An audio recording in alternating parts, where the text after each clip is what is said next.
باب 10 زنا کی بربادیاں۔ زنا ہلاکت خیز مفاسد کا منبع ہے۔ نظام عالم کی برہمی انصاب کی بے حرمتی، عظمت و عفت کی بربادی کا موجب ہے۔ زنا کے مفاسد نہایت خطرناک ہے۔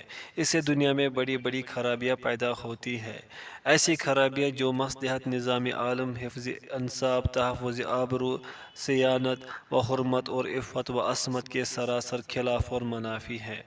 ہر انسان کی بیوی، بیٹی، بہن، ماں کی عصمت خطرے میں پڑ جاتی ہے، اور اس لیے سخت ترین عداوتیں اور بغض و کینہ پھیلنے کا اندیشہ ہے۔ زنا ان تمام خرابیوں کی جڑ ہے، اور ان خرابیوں سے بچنے کی راہ میں زبردست روڑا ہے، اور ظاہر ہے زنا سے دنیا بھر کی خرابیاں وابستہ ہیں۔ یہی وجہ ہے کہ قتل و خونریزی کے مفاسد کے بعد زنا کے مفاسد کا درجہ ہے، اور اسی لیے قتل کے گناہ کے بعد زنا کے گناہ کا درجہ رکھا گیا ہے۔ اور یہی وجہ ہے کہ اللہ تعالیٰ نے اپنی کتاب میں اور اللہ کے رسول نے اپنی سنت میں قتل کے ساتھ زنا کا ذکر کیا ہے، جیسے کہ تم پہلے پڑھ چکے ہو۔ حاشا، غالباً یہاں ابن قیم اپنے شیخ ابن تیمیہ کے واقعے کی طرف اشارہ کر رہے ہیں۔ قلعہ دمشق میں وہ بند کر دیے گئے تھے حتیٰ کہ اسی میں انہوں نے انتقال کیا۔ حاشا مکمل ہوا۔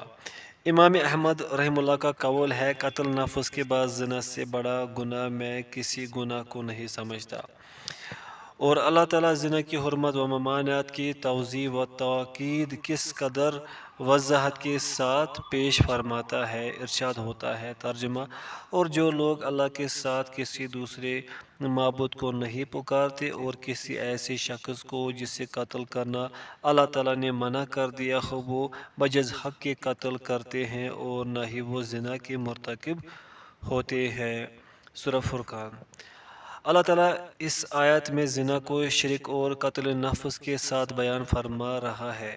اس جرم کی سزا اللہ تعالیٰ نے خلود فی النار اور سخت ترین ذلت آمیز عذاب قرار دی ہے، اور بندہ جب تک اس سزا کے موجب اور سبب کو توبہ نصوح اور ایمان اور عمل صالح سے دفع نہ کر دے، اس جرم کی سزا سے رستگاری ممکن نہیں۔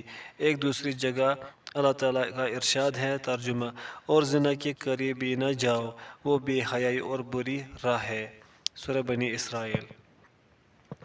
اس آیت میں اللہ تعالیٰ یہ بیان فرماتا ہے کہ زنا فی نفسی ایک فحش اور قبیح فعل ہے، اور ظاہر ہے زنا ایک انتہائی درجے کی قباحت ہے جس کا کبھی ہونا تمام انسانی عقول میں راسخ ہو چکا ہے، یہاں تک کہ بعض جانوروں تک میں اس کی قباحت مسلم ہے، جیسا کہ امام بخاری کی ایک روایت سے پتہ چلتا ہے۔ صحیح بخاری کے اندر عمر بن میمون العودی بیان کرتے ہیں، وہ کہتے ہیں، جاہلیت کے زمانے میں میں نے دیکھا کہ ایک بندر نے ایک بندریا کے ساتھ زنا کیا۔ اس وقت بہت سے بندر جمع ہوئے اور بندریا دونوں کو انہوں نے پتھر مارے حتیٰ کہ دونوں مر گئے۔ صحیح البخاری۔ چنانچہ اللہ تعالیٰ نے آیت کے اندر زنا کی قباحت بیان فرمانے کے بعد ہی یہ فرمایا، زنا بہت ہی بری راہ ہے، کیونکہ زنا دنیا میں بھی ہلاکت و تباہی ہے اور قہر و ذلت کی راہ ہے، اور آخرت میں بھی عذاب، رسوائی، ذلت اللہ کی پھٹکار زانی کے لیے لازمی ہے۔ اور چونکہ باپ کی بیوی سے نکاح کرنا حد سے زیادہ قبیح اور مذموم ہے، اس لیے اللہ تعالیٰ نے خصوصی طور پر قرآن میں اس کی مذمت فرمایا، ترجمہ: وہ بے حیائی ہے اور اللہ کی خفگی کی چیز ہے اور بری راہ ہے۔ سورۃ النساء۔ دوسرے مقام میں بندوں کی فلاح و نجات اللہ تعالیٰ نے شرمگاہوں کی حفاظت کے ساتھ معلق فرمائی ہے۔ اللہ کریم فرماتا ہے، ترجمہ: بلا شبہ وہ ایمان والے کامیاب ہوئے جو اپنی نماز میں خشوع کرتے ہیں اور جو بیہودہ باتوں سے منہ موڑ لیتے ہیں، اور جو زکوٰۃ ادا کرنے والے ہیں اور جو اپنی شرمگاہوں کی حفاظت کرنے والے ہیں، بجز اپنی بیویوں یا لونڈیوں کے۔ یقیناً یہ ملامتیوں میں سے نہیں ہے، اور جس نے اس کے سوا کوئی اور راہ اختیار کی وہی لوگ زیادتی کرنے والے گمراہ ہیں۔ سورۃ المومنون۔ یہ آیت 3 امور پر مشتمل ہے۔ پوائنٹ فرسٹ، جو آدمی شرمگاہ کی حفاظت نہیں کرتا وہ فلاح سے محروم ہے۔ پوائنٹ سیکنڈ، وہ آدمی ملومین میں سے ہے، ملامت اور پھٹکار اس کے حصے میں آئی ہے۔ پوائنٹ تھرڈ، وہ آدمی عادین میں سے ہے، یعنی زیادتی کرنے والا، غلط کار اور گمراہ ہے۔ پس جو آدمی شرمگاہ کی حفاظت نہیں کرتا وہ اپنے لیے فلاح کا دروازہ بند کر دیتا ہے، عدوان و زیادتی کرنے والوں کی فہرست میں اپنا نام درج کراتا ہے اور اپنے کو ملامت و پھٹکار کے گھڑے میں گرا دیتا ہے۔ غور کرو، شہوت کی تکلیف اور اس کی پریشانیوں کے مقابلہ میں یہ تکالیف اور یہ پریشانیاں کس قدر ناقابل برداشت ہے، اور شہوت کی تکالیف کے مقابلے میں کس قدر آسان ہے۔ اس آیت کا طرز استدلال ویسا ہی ہے جیسا کہ قرآن حکیم کے اندر کسی دوسرے مقام پر اللہ نے انسان کی ناشکر گزاری کی مذمت کرتے ہوئے فرمایا کہ انسان بڑا بے صبر اور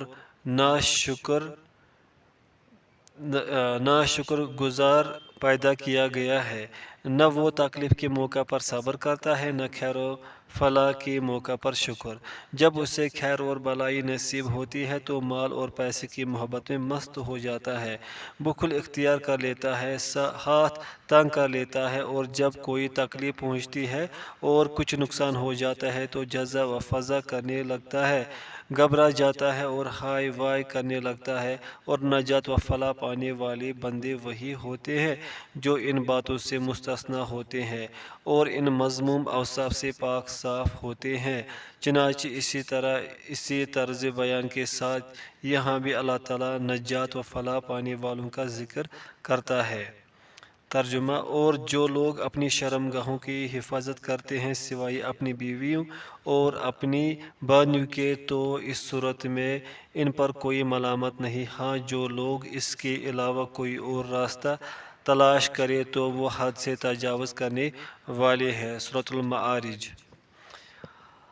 اللہ تعالیٰ نے اپنے پیغمبر کو حکم دیا کہ وہ ایمان والوں کو کہہ دے کہ غیر محرم عورتوں سے وہ اپنی آنکھیں بند کر لے، اپنی شرمگاہوں کی پوری حفاظت کرے اور انہیں سمجھا دے کہ اللہ تعالیٰ ان کے اعمال و کردار کو دیکھ رہا ہے اور ان کی ہر چیز سے باخبر ہے۔ ترجمہ، اللہ تعالیٰ خیانت کرنے والی آنکھوں کو اور سینوں کی پوشیدہ باتوں کو خوب جانتا ہے۔ سورۃ الغافر۔ نظر کی حفاظت۔ چونکہ ہمہ قسم کی بد عملیوں اور بد کرداریوں کی ابتدا نگاہ سے ہوتی ہے، اس لیے اللہ نے شرمگاہ کی حفاظت سے پہلے آنکھ کی حفاظت کا حکم دیا ہے۔ دنیا کے تمام حوادث واقعات کا مبدا نگاہ ہے، جس طرح کہ بڑی سے بری آگ کا مبدا اور ننھی سی چنگاری ہوتی ہے۔ چنانچہ غور کرو، شہوت سب سے پہلے آنکھ کو مجروح کرتی ہے، اس کے بعد دل کی طرف رخ کرتی ہے اور دل میں خطرات جگہ بناتے ہیں، پھر انسان کے قدم کی طرف رخ کرتی ہے اور وہ گناہ کی طرف اقدام کرنے لگتا ہے، اس کے بعد گناہ سرزد ہوتا ہے، اور اسی بنا پر بعض بزرگوں نے کہا ہے، ترجمہ، جس نے ان 4 چیزوں کی حفاظت کر لی اس نے اپنا دین محفوظ کر لیا۔ پوائنٹ فرسٹ، الخطات یعنی نگاہ۔ پوائنٹ سیکنڈ، خطرات یعنی خیالات۔ پوائنٹ تھرڈ، الفاظ۔ پوائنٹ فورتھ، اور قدم۔ پس بندے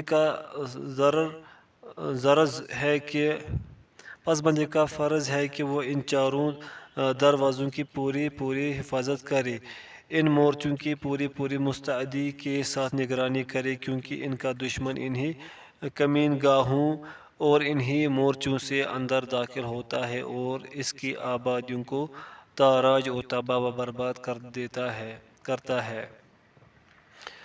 گناہ کی راہیں کس طرح بند کی جائے؟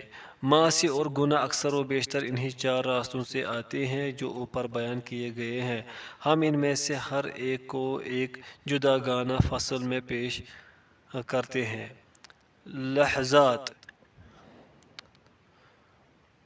لحظات، پیچھے جو تھا وہ مس پرنٹ ہے، وہاں پر لحظات ہے، اللحظات۔ یعنی نظر و نگاہ تمام برائیوں کا پیش خیمہ ہے۔ نظر و نگاہ کی حفاظت عین شرمگاہ کی حفاظت ہے۔ جو آدمی نگاہ کو آزاد و بے لگام کر دیتا ہے، نگاہ اسے تباہی و ہلاکت کے گڑھے میں لے جا کر ڈال دیتی ہے۔ چنانچہ رسول اللہ صلی اللہ علیہ وسلم کا ارشاد ہے، اے علی، کسی پر اچانک نظر پڑ جائے تو پھر دوبارہ اور نگاہ نہ ڈال۔ پہلی نظر تو تمہارے لیے معاف ہو سکتی ہے، لیکن دوسری نگاہ معاف نہیں ہو سکتی۔ مسند احمد وغیرہ۔ اور مسند میں رسول اللہ صلی اللہ علیہ وسلم سے مروی ہے، آپ نے فرمایا، نگاہ ابلیس کے زہر میں بجھا ہوا تیر ہے، لیکن اس کی سند ضعیف ہے۔ جو آدمی محض اللہ تعالیٰ کی رضامندی کی خاطر کسی عورت یا مرد کے محاسن اور خوبصورتی سے آنکھیں پھیر لیتا ہے تو اللہ تعالیٰ اس کے قلب کو عبادت کی حلاوت اور شیرینی سے بھر دیتا ہے۔ اور یہ ایک حدیث کے معنی ہے، آپ نے ارشاد فرمایا، اپنی آنکھیں نیچے رکھو اور اپنی شرمگاہوں کی حفاظت کرو۔ مسند احمد۔ نیز آپ نے ایک مرتبہ فرمایا، راستوں پر بیٹھنے سے بچو۔ صحابہ رضی اللہ عنہ نے عرض کیا، یا رسول اللہ، ہمیں مجلسیں ہوا کرتی ہیں، راستوں پر بیٹھے بغیر چارہ نہیں ہوتا۔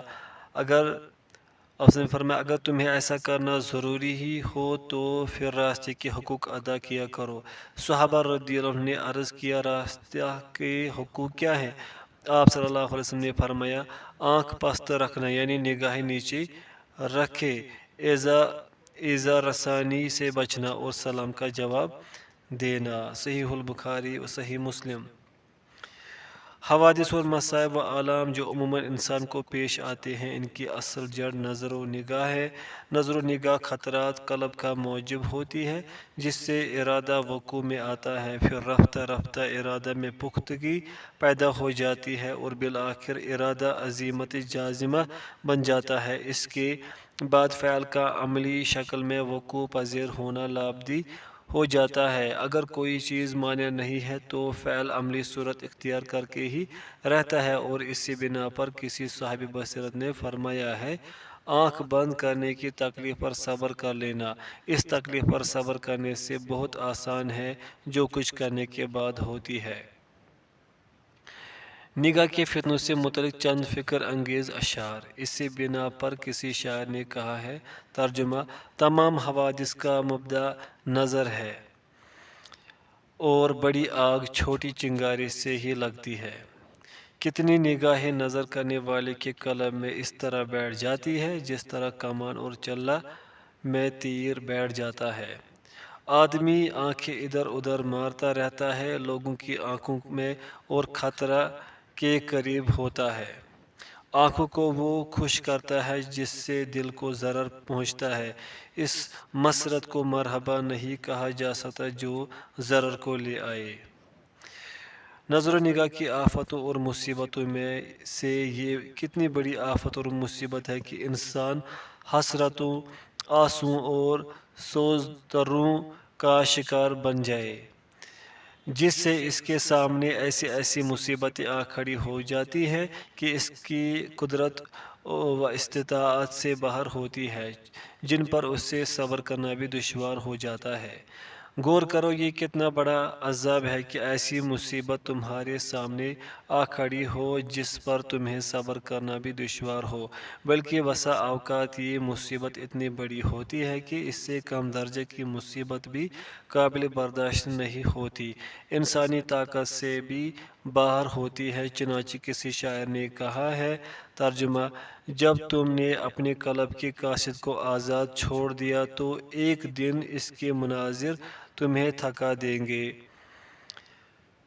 تم ایسی چیزیں دیکھو گے جو تمہاری قدرت سے باہر ہوں گی، بلکہ تمہیں اس سے کم پر بھی صبر مشکل ہو جائے گا۔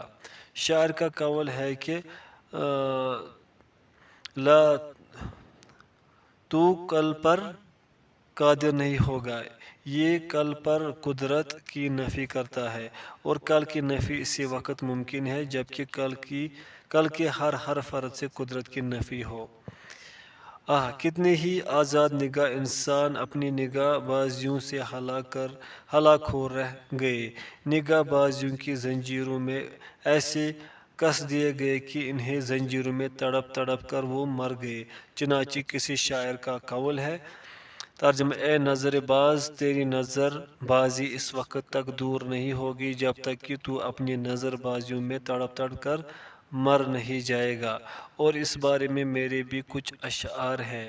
ترجمہ: سلامتی خطرے میں پڑ جاتی ہے، اس کی نظریں ایسے ٹیلہ پر ہوتی ہے جس کو وہ حسین سمجھتا ہے۔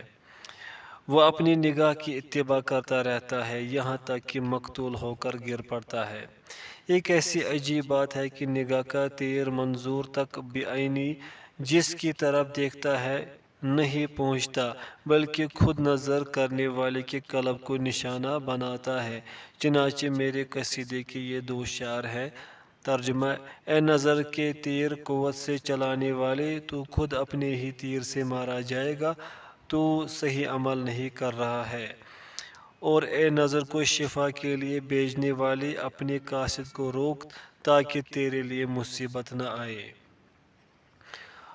اور پھر اس سے عجیب تر بات یہ ہے کہ نظر گناہ انسان کے قلب کو اس طرح مجروح کر دیتی کہ زخم پر زخم اور چرخوں پر چرخے لگتے ہی چلے آتے ہیں، لیکن ان زخموں اور چرخوں کی تکلیف کچھ ایسی میٹھی ہوتی ہے کہ ان زخموں کو دور کرنے کی خواہش تک انسان کے اندر پیدا نہیں ہوتی۔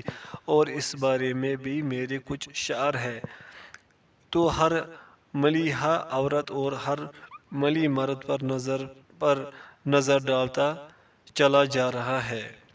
خود تو نے ہی نگاہوں اور رونے سے اپنے کو ذبح کیا ہے، تیرے قلب کو خود تو نے ہی ذبح کیا ہے۔ اور اسی لیے کہا گیا ہے کہ نظر و نگاہ کو روک لینا مسلسل اور دوامی حسرتوں اور تکلیفوں کے مقابلے میں بہت سہل اور آسان ہے۔ زنا کاری کے انسان پر ہلاکت خیز حملے۔ زنا کی حد لوگوں کے اجتماع میں جاری کرنے کی حکمت توبہ نصوح سے تمام گناہ معاف ہو جاتے ہیں۔ معاصی سے خاتمہ بالخیر نہ ہو، نیک کا خطرہ ہے، بالخیر نہ ہونے کا خطرہ ہے۔ تحریمی فواحش اور حفظ و عصمت کا وجوب وغیرہ امور جو ہم نے اب تک پیش کیے ہیں، وہ بطور مقدمہ اور تمہید کے پیش کیے ہیں۔ رسول اللہ صلی اللہ علیہ وسلم نے ارشاد فرمایا ہے، اکثر لوگوں کو منہ اور شرمگاہ جہنم میں لے جائے گی۔ سنن ترمذی وغیرہ۔ صحیح بخاری اور صحیح مسلم میں مروی ہے کہ رسول اللہ صلی اللہ علیہ وسلم نے ارشاد فرمایا ہے، مسلم کا خون تین باتوں میں سے کسی ایک کے بغیر حلال نہیں ہے: شادی شدہ زانی، یا جان کے بدلے میں جان، یا وہ جو دین چھوڑ کر مرتد ہو جائے اور جماعت سے الگ ہو جائے۔ جس آیت میں اللہ تعالیٰ نے زنا کو کفر اور قتل نفس کے ساتھ پیش کیا ہے، یہ بعینہ ہی اس آیت کی نظیر و مثال ہے جو سورہ فرقان میں وارد ہے، اور بعینہ ہی سیدنا ابن مسعود رضی اللہ عنہ کی حدیث صحیح البخاری و صحیح مسلم کی نظیر و مثال بھی ہے۔ رسول اللہ صلی اللہ علیہ وسلم نے سب سے پہلے وہ گناہ پیش فرمائے جو کثیر الوقوع ہے، اس کے بعد وہ گناہ بیان کیا جو اس سے کم وقوع میں آتا ہے۔ چنانچہ باعتبار قتل نفس کے زنا کا وقوع زیادہ ہے تو زنا کو پہلے بیان کیا، اور مقابلہ ارتداد کے قتل کا وقوع زیادہ ہے، اس لیے ارتداد سے پہلے قتل نفس کا ذکر کیا۔ نیز اس میں یہ بات بھی ہے کہ ایک کبیرہ گناہ کے بعد دوسرے کبیرہ گناہ کی طرف توجہ دلائی ہے۔ ہر پہلا گناہ اگلے گناہ سے بڑا ہے اور اس کے مفاسد پہلے کے مفاسد سے زیادہ ہے۔ زنا کے مفاسد اور خرابیاں صلہ عالم اور فلاح دنیا کے سراسر خلاف اور متناقض ہیں، کیونکہ جب کوئی عورت زنا کا ارتکاب کرتی ہے تو وہ اپنے سارے کنبے اور قرابت داروں، ماں باپ، بھائی اور بہنوں کے لیے موجب عار بن جاتی ہے، اور اس کی وجہ سے اس کے سارے گھرانے اور کنبے والوں کی معاشرے میں نیچے ہو جاتے ہیں، اور اگر کہیں وہ زنا سے حاملہ ہو گئے تو پھر ان کی عار کی انتہا نہیں رہتی، اور اگر وہ آر کی وجہ سے اپنے حمل کو مار دیتی ہے تو زنا اور قتل نفس دو گناہوں کا ارتکاب کرتی ہے، اور اگر حمل باقی رہ جاتا ہے تو شوہر پر بلا وجہ تھوپا جاتا ہے اور جنبی کے نطفہ کو اپنے شوہر کے کنبے سے جوڑ دیتی ہے جو قطعاً اس کنبے سے الگ ہے، اور پھر وہ اس کو انکار وارث اور حقدار بنا دیتی ہے، اور پھر وہ اس کو ان کا وارث اور حقدار بنا دیتی ہے حالانکہ وہ غیر ہے، اور پھر وہ انہی میں رہتا ہے اور انہی میں پرورش پاتا ہے اور انہی کے نسب و خاندان میں شمار کیا جاتا ہے۔ یہ اور اس قسم کی بہت سی خرابیاں عورت کے زنا سے وابستہ ہے۔ اگر مرد زنا کار ہے تو اس سے بھی اختلاط و نسب واقع ہوتا ہے۔ محفوظ و مامون عورت کو خراب و تباہ و برباد کرنے کا موجب اور سبب بنتا ہے، غریب عورت کو تلف و بربادی کے گھاٹ اتار دیتا ہے۔ پس اس کبیرہ گناہ سے دین و دنیا دونوں ہی خراب و برباد ہو جاتے ہیں اور برزخ اور آخرت میں آگ کا سامان مہیا ہوتا ہے۔ زنا اور گناہ کبیرہ ہے کہ بے شمار محرمات الہیہ حلال کر لی جاتی ہے، بے شمار حقوق فوت ہو جاتے ہیں اور بے شمار مظالم اس کی وجہ سے وقوع پذیر ہوتے ہیں۔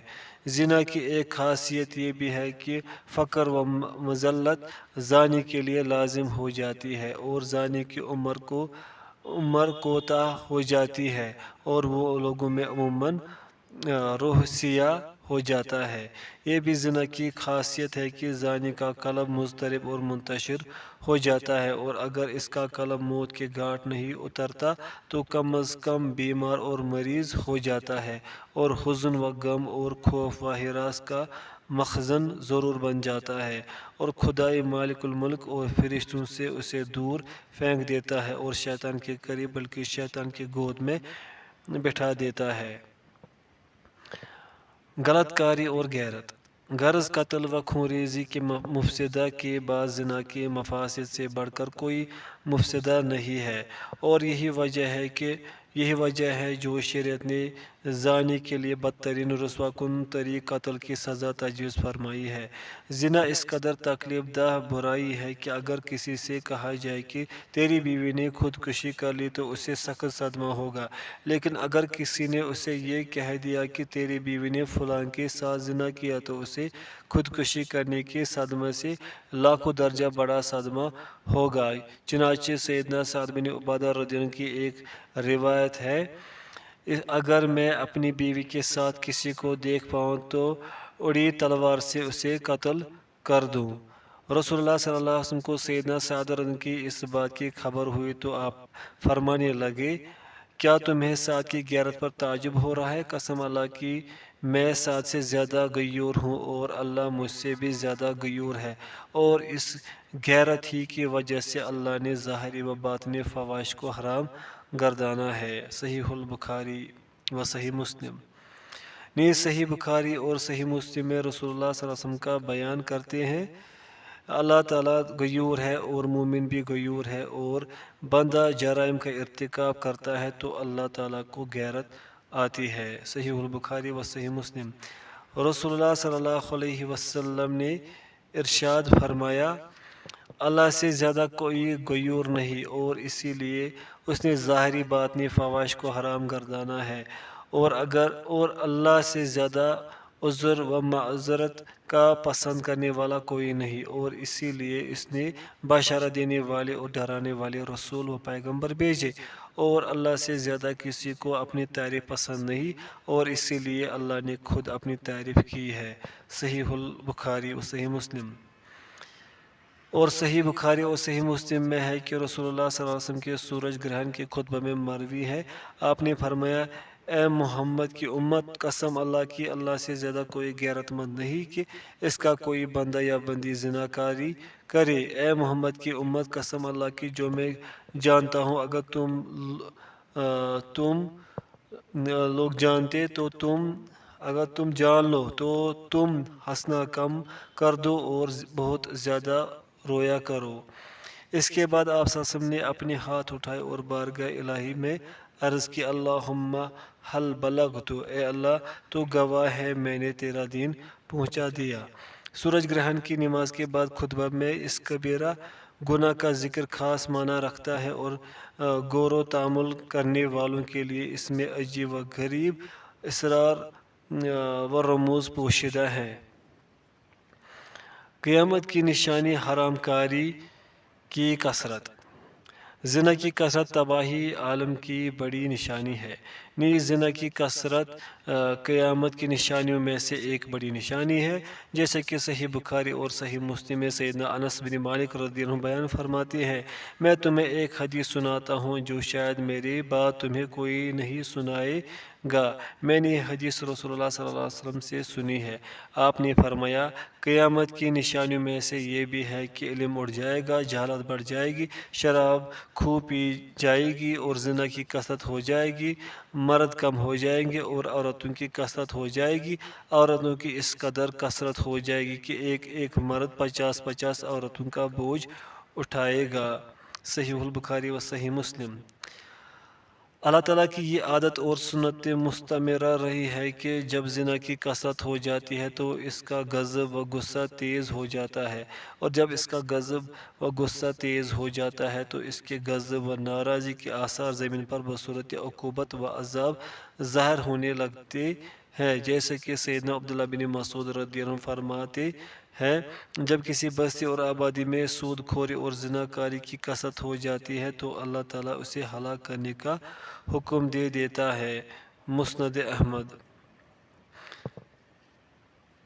بنی اسرائیل کے بعض احبار و مشائخ کے متعلق وارد ہے کہ اس کا لڑکا کسی عورت سے آنکھیں لڑانے لگا۔ یہ دیکھ کر اس نے اپنے بیٹے سے کہا، بہت خوب بیٹے۔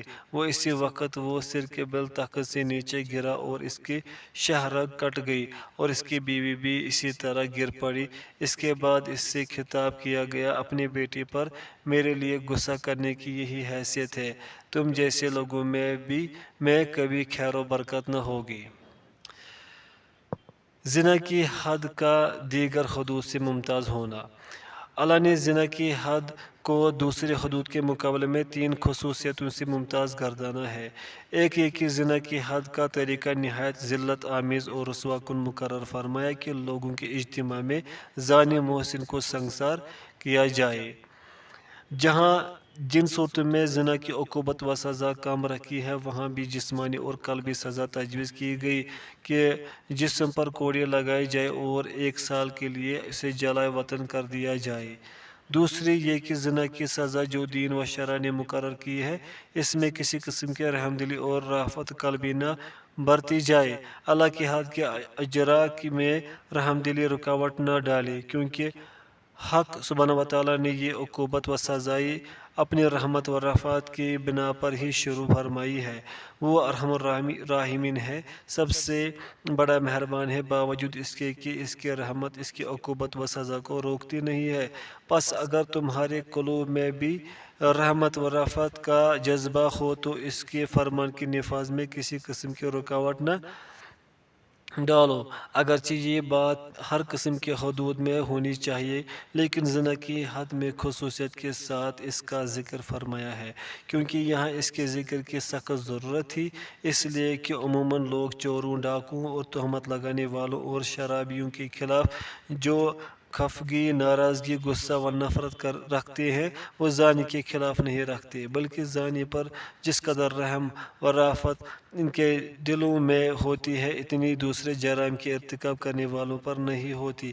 روزمرہ کے واقعات و شواہد اس کی مبین دلیل ہے، اور اس لیے اللہ تعالیٰ نے پرزور طریقے سے منع فرما دیا کہ اس بارے میں رحم و رأفت کو قطعاً جگہ نہ دی جائے، تاکہ حدود الہی معطل ہو کر نہ رہ جائے۔